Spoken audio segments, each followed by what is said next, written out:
So maybe the first question, general question that I probably all of you may have a comment about it is, how often does a full life cycle of an energy source get integrated into the decision making process?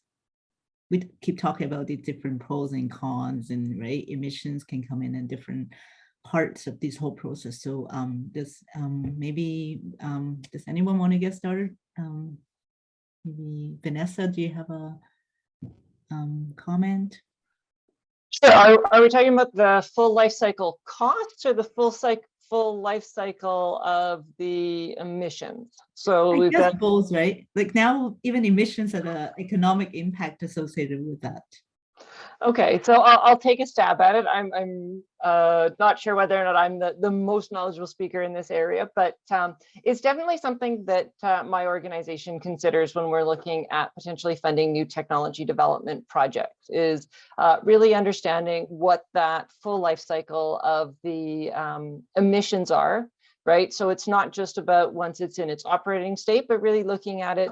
What are the impacts from a environmental standing, from, you know, the manufacturing, or even going earlier to that in terms of the actual extraction of some of the materials that are used in, you know, oil and gas, as we talked about, as a fuel, versus the materials that go into photovoltaics, right? And so what are the impacts of that all the way through to the life cycle, or of the actual operating component of it, and through to the actual retirement of it. With respect to new projects, thinking about it from an economic side of things, obviously the generator, the individual or organization that's looking to put these new installations into place and potentially add them to Alberta's grid, would certainly be looking at the full life cycle costs, again, starting from their purchase costs, their capital at the front end, through their operating costs throughout the entire operating time of the facility, to retirement of that, and potentially replacement if you know, they're forecasting beyond that as to what the continuous operation of that facility might look like.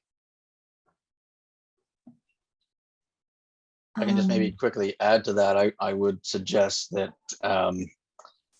these days, life cycle, at least from a climate change point of view, life cycle costs are accounted for a lot more now that we have a relatively large carbon, I mean, not large in the quantity of it, but in the breadth of it, a carbon price in place in Canada. And so that you're picking up emissions at all components of, or all steps, I guess I should say, in the life cycle, or components of materials that are at least manufactured or produced in Canada. And so I would say that the carbon price actually helps to internalize some of those life cycle costs that historically we may be ignored. Now, obviously, that if we want to have that included for goods that we import, then we might have to have a bit of an adjustment on globally, but at least for, if we start thinking about the materials and goods that we're buying and selling in Canada, I would say that the carbon price that we have, both at a consumer and an industrial level,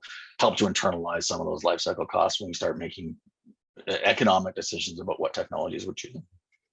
And if I could chime in to answer the question in the Q&A box, which is pointing to this, you take, say, for example, biofuels, that, I mean, on the surface of it, there's certainly less emitting than, say, fossil fuels, because, you know, plants grow and they take carbon dioxide from the atmosphere.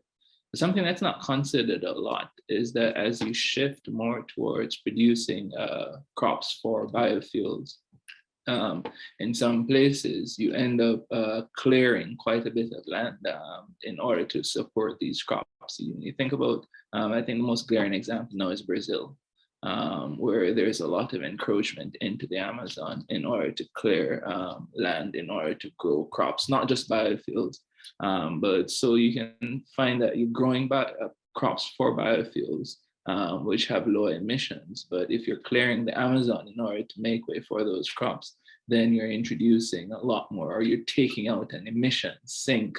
That's very important. So it's important when you're doing life cycle analysis to consider every single aspect, even those unintended consequences that might arise from production of a particular fuel. Yeah, and then I guess what I would add is I would really emphasize Tim's point from the electricity market perspective and give a little more context to the generation side. So historically, coal was, remember my merit order, coal was historically below natural gas prior to the more stringent carbon pricing policy. But as as carbon prices increase, as Tim suggested, we're starting to internalize the emissions of these resources differently. And we're actually seeing a switch in the natural gas coal order. And that's a big driver. So the graph that Tim showed of coal really declining and the economics of coal changing, that shift in the order, in the merit order, is a primary driver of that change, in my opinion, and a lot of people's opinions, I think, as well. So I think that, from the economics perspective, that carbon price was really key.